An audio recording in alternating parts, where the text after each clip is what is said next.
Get in the know. Non-stop Vikings talk. It's Purple Daily on Score North and ScoreNorth.com. Steps into it. Pass is caught. Diggs! Sideline! Touchdown! Unbelievable! Vikings win it! Yeah. This is Purple Daily, Daily Vikings Entertainment. A quick shout out to our friends at Summit Orthopedics before we get to a fun special guest on today's episode. Maybe you're on the injured list. Huh, Judd? Maybe you got a little sore back that keeps you limited from playing football. I got a lot of aches and pains. I'm going to tell you that right now. 54, mentally it's great. Physically, it hurts a little bit. That's tough. Yeah, it's a struggle. Well, if that's the case, Summit Orthopedics can help you out. No referrals are needed. They offer same-day appointments. And if you're really hurting, Summit Orthopedics also offers walk-in orthopedic urgent care 7 days a week starting at 8 o'clock in the morning. 25 locations in the Twin Cities and Greater Minnesota. Learn more at summitortho.com. That's summitortho.com. Gentlemen, Vikings and Bears tonight. US Bank Stadium, ESPN, ABC. And we know a guy that can help set the table and talk about this football game. His name is Joe Buck. Joe Buck, making his Purple Daily debut. Wow. Man, first of all, Judd and I are the same age, which I don't know if I should be excited about that or disappointed, but we are. Disappointed. We should ask the audience, what does the age gap look like between Judd and Joe on the screen here? Is it 12 years? Is it 10 years? Joe looks great. Judd, you look great. So, Judd, what are you, 87? 87 high school? Is that how we do it? 88. 88. Oh, well, God, you're younger in some ways. But yeah, I'm glad you played the Diggs touchdown sideline, unbelievable Vikings win instead of Randy Moss. So that's good. So we're ahead of the we're ahead of the curve here. Good for me. Yeah. Where does that? If you were to personally rank your calls, like in moments like that, huge games and things, where does that rank among your greatest, like, instinctive moments to use as few words as possible to set a scene and then just let the thing breathe? That's a really well asked question, because that's exactly what you try to do, I think, in those moments. When people ask me, forget that I'm on with you guys, people ask me, what's your favorite call of your career? They go, what's your favorite baseball call? What's your favorite football? That's always my favorite football call, because it's a walk-off moment. You don't really get that very often in football compared to baseball, obviously. And if you do, it's usually the kicker, which in that moment, I think the instinct, I think, for Diggs was unbelievable, because he made that catch and you're thinking, okay, they got a shot at the game-winning field goal, and he turns around and nobody's there, and it was right down in front of us in this incredible, great stadium with the best view we could possibly have. And your natural instinct is to go, okay, get out of bounds. And he spins around, nobody's there, and he goes down the sideline, and they walk off with the win. I mean, it was easily the most exciting singular moment that I've ever been a part of, calling games for now 30 years on the network level. I don't know if you have stopped. I mean, you're doing so many sporting events over your career. I don't know if you ever stopped to think about that. For Minnesota sports fans, your family has such a special connection. Your father with "We'll see you tomorrow night," Game 6, 1991. You could say that your family has the most recognizable TV calls for both the Minnesota Twins in their history and Minnesota Vikings with the Minneapolis Miracle. Yeah, and that call from my dad, for the great Kirby Puckett, who was, such a nice person and friend to my dad, and somebody he really admired. And at that time, a lot of people don't remember this, but we do in the Buck family. That was a really rough year for him. I mean, it was not going great on TV. He was paired with Tim McCarver. The two were kind of missing each other on air. My dad was more of a radio guy. And that singular moment for him was the highlight of a 2-year run doing national baseball on CBS. And he was an older guy. And I remember where I was when Kirby hit it. And with the plexiglass above the wall at the Metrodome, that's a hard call with all the homer hankies and everything else. So I can tell you just mechanically, seeing that white ball go over that plexiglass with where he hit it and the homer hankies and everything else. I was like, oh my God, please let this actually be a home run so that he didn't screw it up. And it was great. And then I called it back almost 20 years to the day later with the David Freese home run in St. Louis. So and I married into a family from Shakopee. So I mean, I've got Minnesota all over me. So to go back to your dad, because I don't know if you asked him about this, Joe, before he passed, but I've always wondered. First of all, that call is a great call, but it's a great TV call for a guy that didn't really do TV. But what people don't recall, they hear it, but they don't remember this, is the Kirk Gibson home run call in Game 1, 88, which was actually called on TV by Scully. But he did a marvelous job and basically just let the pictures paint themselves. So your dad's call, which I think was on CBS radio, is the predominant call because he actually had to describe it. And I'm just curious, what was the instinctual thing for a guy that wasn't a TV guy 3 years apart to provide one of the greatest World Series radio calls, but then to follow it up with a TV call in the same for a very similar type of huge World Series moment? Yeah, man, I never really put together that it was that close to one another. My dad's life really took a big turn when, and this is way in the weeds, but they had fired CBS had fired Brent Musburger, so my dad got elevated to that spot. He was supposed to do the number 2 game with Jim Cott, which would have been awesome, but instead he's doing the number 1 game. I think my dad, when I say, and I don't know that people really get it, the difference between a radio call and a TV call. The TV call, you're in a dome with everybody going crazy, and people can see that. So you can just put an exclamation point on it, like the Diggs touchdown call, and you could just let the director go crazy and show, Diggs and the coaches and the crowd and people crying, and you don't need to put words to that. On radio, obviously, you've got to describe the whole situation. And somebody played the entire call for me recently because all anybody really hears, as far as a clip is, I don't believe what I just saw. But there's so much more to it with Gibson going around the bases. And by the time he gets home, just the sheer amazement that my dad had. He was a very emotional guy. That played into him being a great radio person. He loved those moments, and the emotion, I think, coming out of seeing this incredible feat of a guy that could barely get up out of the dugout to go hit that home run, I think just overwhelmed him. So it's just a really genuine call. You do the TV call, it almost feels like cheating, which he did 3 years later, and you just make the call and you just shut up and watch everybody go crazy. Yeah. And by the way, we'll talk more about this here in a few minutes, but your appearance today is presented by Sound Story. And this is sort of a storytelling first 8 minutes of this discussion.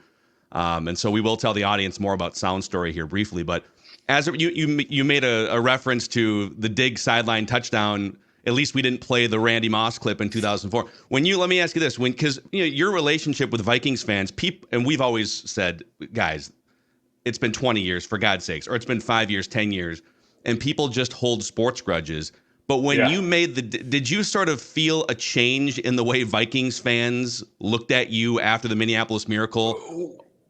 Well, yeah, I mean, I don't have to be, a great trial attorney to go, ladies and gentlemen of the jury, I hear your complaints about Joe Buck and the Randy Moss.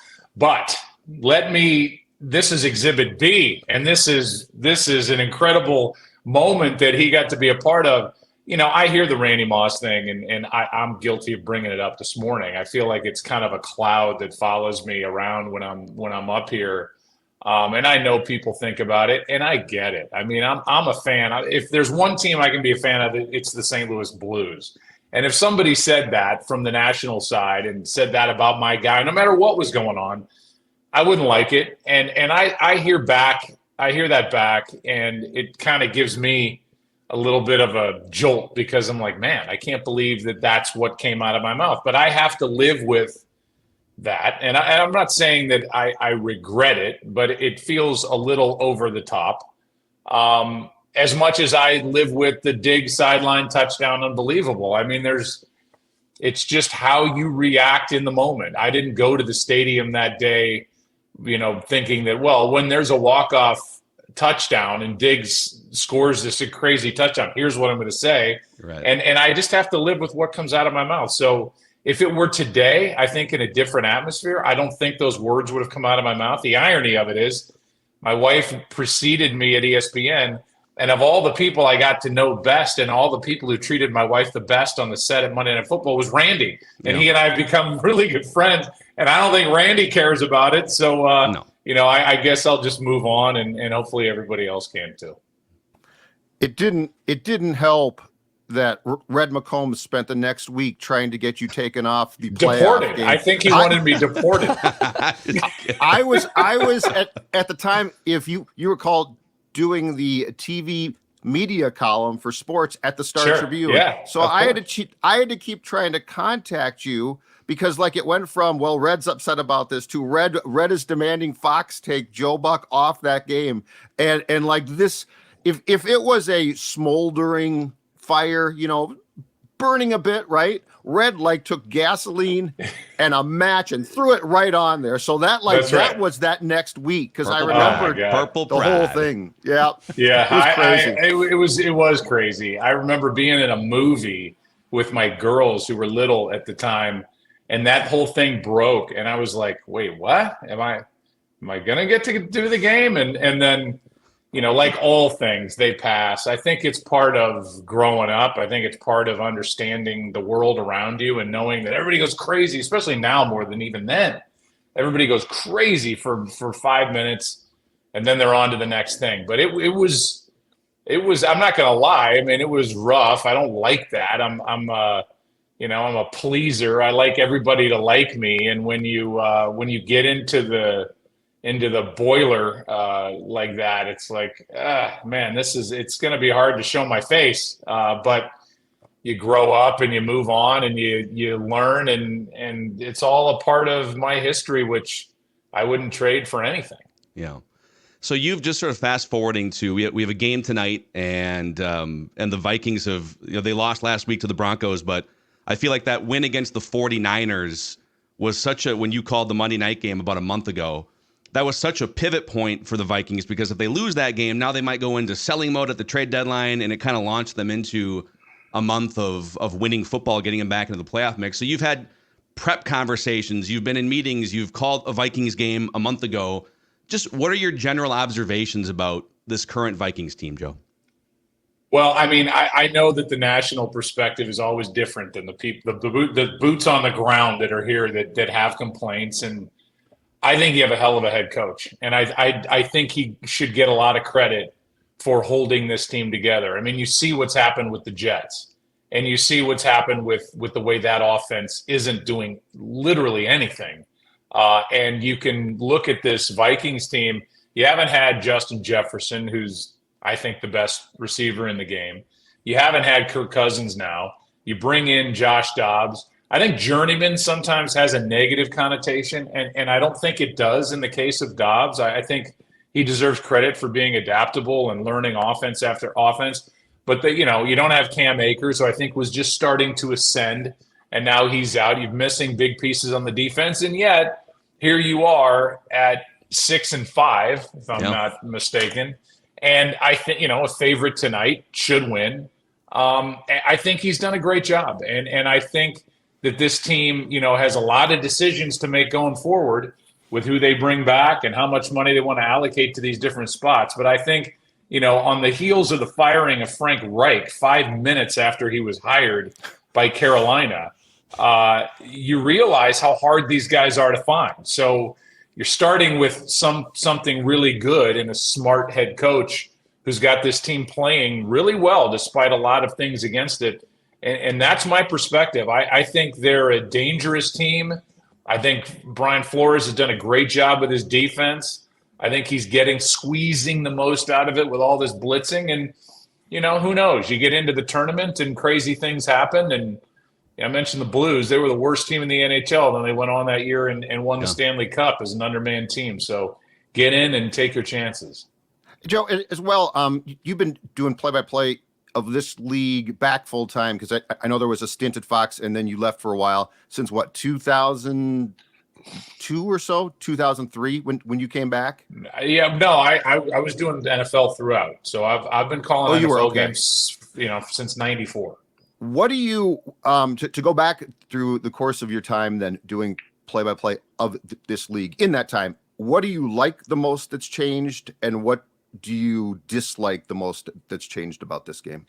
Well, I can tell you, you don't care about my life, but it's different being at ESPN compared to Fox, because at Fox we could follow the hot team. You've got a slate of games, and all of a sudden, if the Lions, for example, get hot, you can go, well, hey, all of a sudden the Lions-Vikings game looks a hell of a lot better now than it did when the schedule came out in May. But we have our set schedule. And so here we are tonight, and it's a really good schedule, but it's a different feeling. I think officiating has changed. And I think there's such a microscope on it that the flow of the game has changed because it's so start, stop, because these guys I think they feel like, am I doing the right thing? Am I making the right call? They get together, they huddle, they talk to New York. It's just, there's no flow to games like there used to be. And I think everybody is so ready to dissect and see that the tip of the ball was down 1 millimeter before the goal line. And I think even back when I started, it was like, okay, that looks like a touchdown, move on. I mean, we don't have to place it at the 1 millimeter line and then, go back and run another play. So I think officiating has changed. I think it's an impossible job that these people have to do.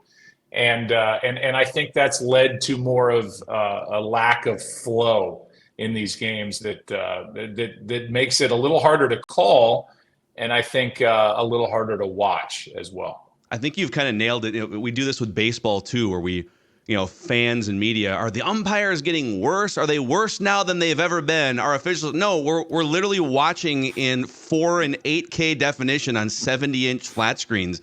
When you started, we had box Zenith TVs, right? Yeah, I mean, go back and watch the MLB games. Go to the MLB Network, or go back and watch an NFL game.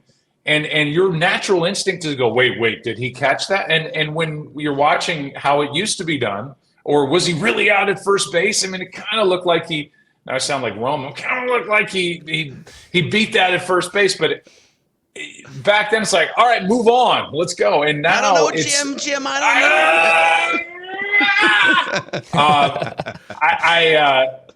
And God love him for his passion. It's off the charts. I think, we were more conditioned then to just kind of let it go and move on to the next play. I mean, those umpires were not getting everything right. It's just that there were less eyes and less technology looking at it, to where now we have to go back and we have replay in baseball. And I mean, it's just it feels very litigious in some weird way. Yeah. It does. Hey, this has been awesome, and we appreciate you coming on the show here, presented in part by Sound Story, so we just started talking about Sound Story last week on Purple Daily, and the audience kind of knows. So not to make this about me, but just a quick story. My grandfather played football at Notre Dame 100 years ago, fought in World War II. He was a barnstorm pitcher, pitched against Satchel Paige. He died 20 years before I was born. So I've never heard his voice. I've never heard his stories from a first-person perspective, and that's where Sound Story comes in. So Sound Story is a professionally produced hour-long conversation where you or one of your loved ones can be interviewed by your choice of I would say your choice of professional interviewers, or me at mysoundstory.com. It's up to you. Got an email from someone this morning saying, hey, my dad's going to sit down with you, Phil, and tell some stories. And I will try my best to not ruin your family story, but Sound Story starts at just $3.99, but today it's Cyber Monday today. Go to mysoundstory.com, enter the promo code PURPLE, and get the special of 20% off a gift certificate for Sound Story. And Joe, I know you're involved, and this is a company and just, I think, a platform that is near to you. So I'll give you a minute here to speak your Yeah, mind. I'll try to do it in a minute. I think exactly what you said is why this has value. It feels like we have the same grandfather. My grandfather played in the NFL for the Bears for George Halas and was a World War II vet and was basically my second dad, with my dad being gone as much as he was. And I would love to be able to see him and hear his voice. And the whole pitch is, for me, I'm comforted by my dad's voice, and all I have to do is go on YouTube and I can watch the Kirby Puckett home run. I can watch highlights of the Kirk Gibson home run. He's there, interviews that he's done. But now, you have a way to preserve your family's history by being told either from a kid up the family tree or from a parent or grandparent down the family tree. And it's there forever. You can do it just audio. You can do it audio and video, which I think has a lot of value just because you want to see. I mean, my last memories of my dad were of him being really sick in the hospital. And if that's all I had in my mind of the lasting impression, I want to go back and see him vibrant and talking about why my family is what it is and who comes from where and what have you. So I think there's real value. And I'm glad that my friend in St. Louis, Tim McKernan, put this together. I'm glad that you're a part of it so that the interviews can be done really well. And I think there's real value, and it's a hell of a gift with Christmas just around the corner. Yep. MySoundStory.com, promo code PURPLE, and you get that 20% off today for a gift certificate. So, yeah. Hey, Joe, thanks for coming on, man. Yeah, I would have done this, by the way, without being I'm not paid by MySoundStory.com, but I would have done it anyway. But he's a shill who hates Randy Moss. Exactly. Yes, hates the well, name the team. The Vikings, the Packers, right on down the line. You never liked the Twins. No, I don't. Never liked the Twins. I barely did any Twins game. I know. But Tom Brudansky was a dear friend, so I have that going for me. He friend of the show. Bruno was when he was the hitting coach. He was a weekly guest on our old radio show. He was so funny. Oh my God! Never should have been traded though, Joe. One of the worst trades the Twins ever. Who'd you guys get?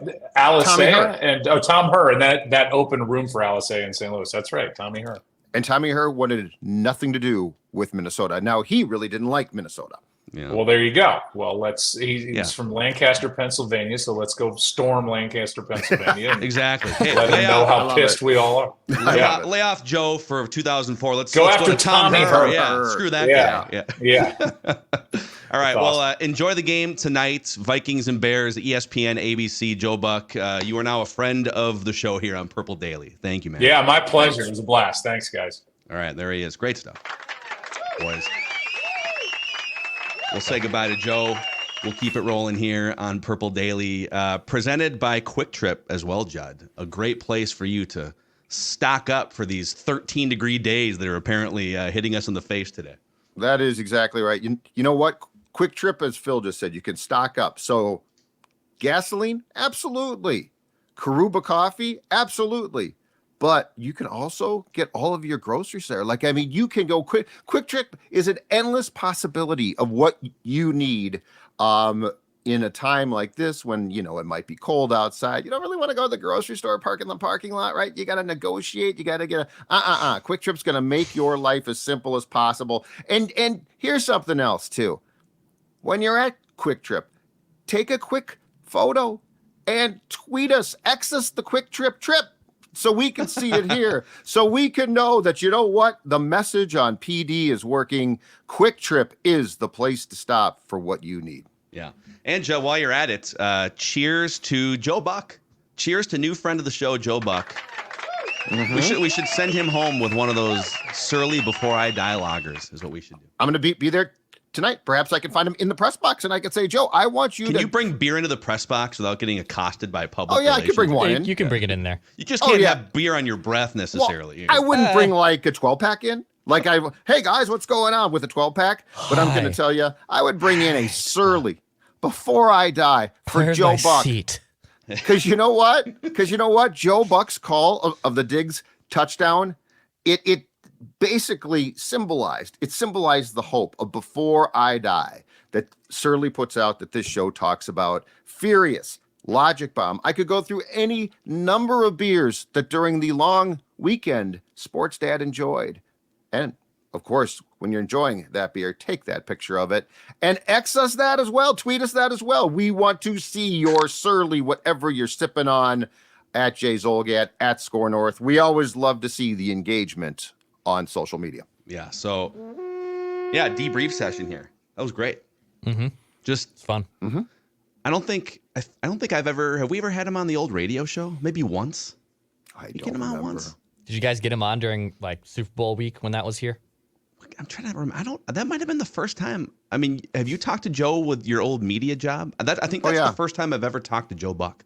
Yeah, I talked to him quite a few times back then. Okay. And he is he's my age, so he was in his 30s then. But I memean, hell, he started on Cardinals games with his dad at like the age of 21 or something like that. So he's been in the business forever. And he actually had a book that came out, I want to say, a year ago. And I've read part of the book. It's good. He's a guy who has grown up in a business that is incredibly cutthroat. Yeah. Like, no, incredibly. I think, I feel like Monday Night Football for 10 years, maybe. And even Gruden, for a while, Gruden was kind of splashy, but Monday Night Football lost its way in terms of Sunday Night Football became clearly, and maybe still is to some extent, but clearly the biggest game of the week. Waiting all day for Sunday night. And I believe you had some ESPN producers too that kind of came over and, made that a bigger feeling thing than it was before. But then the hiring of Joe Buck and Troy Aikman, and then the Manning cast on ESPN2, we could probably compare like the quality of games on Monday night versus Sunday and kind of nitpick that. But it feels huge again with Joe Buck and Troy Aikman for the first time in 10, 12 years. And Sunday Night Football, I believe, started flex scheduling, which was a deal changer in like 2008. This is the first year. This year, in fact, tonight's game was the first game ever that could have been flexed. It was not. Yeah. But yeah, and Monday Night Football started to run through so many broadcasters, right? So many play-by-play guys. The Buck Aikman team was like their first really notable team in forever. And the thing is, so in watching games, especially yesterday, the one thing I will say is this, because I know that Joe and Troy are like really good friends. And so it made sense for them to stick together. And I think Fox basically didn't try and keep Troy hard. But, when I watch games, the one thing, and this goes back to the entire conversation that we just had with Joe about the Minneapolis Miracle call, the amount of analysts now who step on end of game big plays is incredible. Now, that has always been that way, and I get it, local radio, right? But like the end of that Philadelphia Buffalo game, and I actually think that Romo is improved from last year. I think he's doing, like, he was off, I thought, a year ago. I think his calls he talks a ton, but I think he's better this year. But at the end of that game, like, he started talking right away.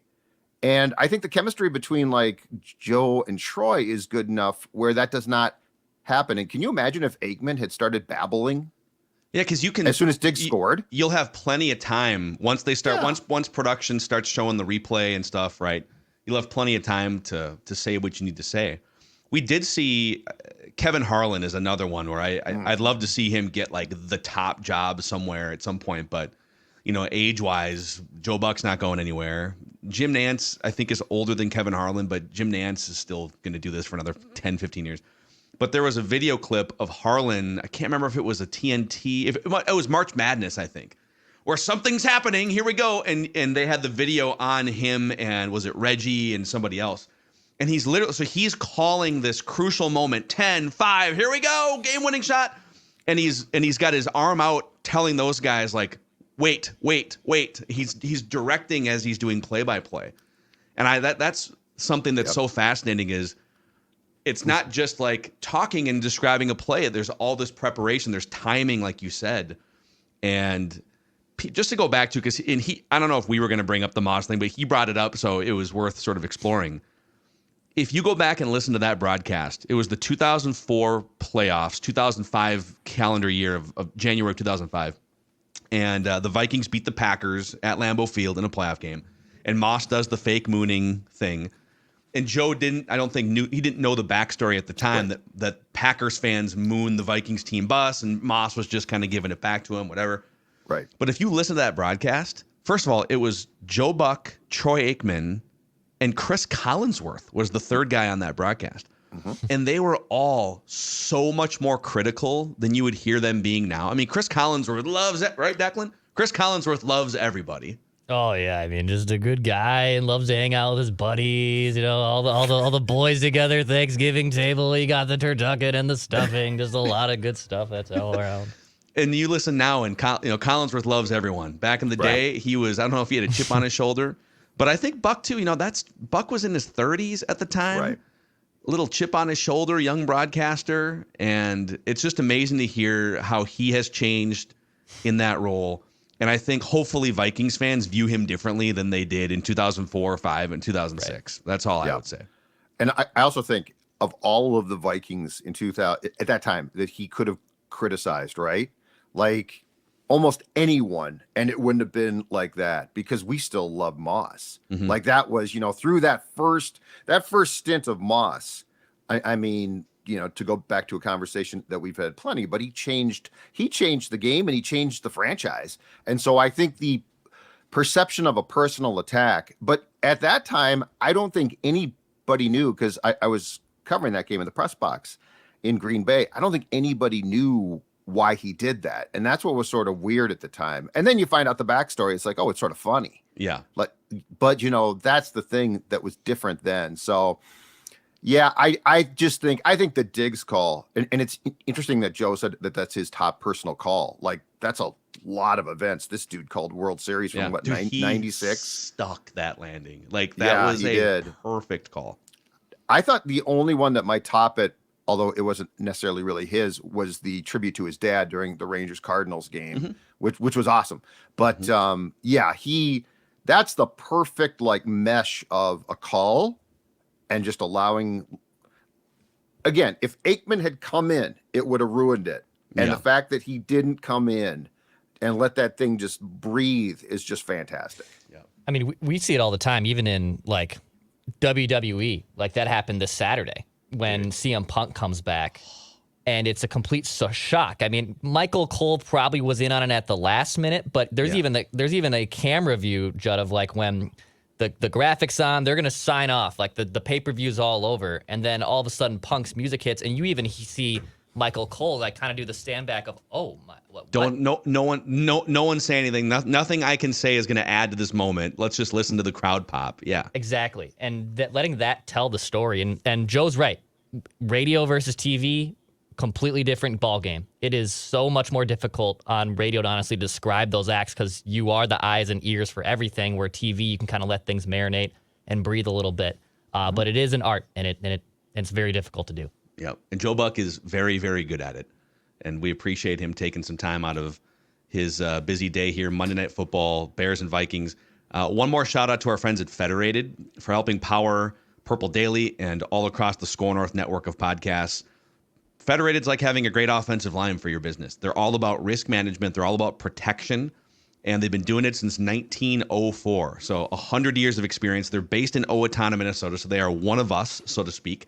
If you are a next generation business owner, they would love to help you in your path forward the next 10, 15, 20 years as you grow into maybe owning a company for the first time or taking over a company.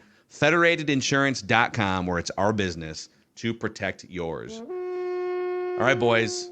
Now we have to go and hydrate and get loose, get ready for Vikings Vent Line tonight. A little get coffee. That coffee. Get that caffeine. It's and we'll see you guys for the most fan-friendly interactive show in all of Minnesota sports, Vikings Vent Line on the Purple Daily YouTube channel. Thank you, guys.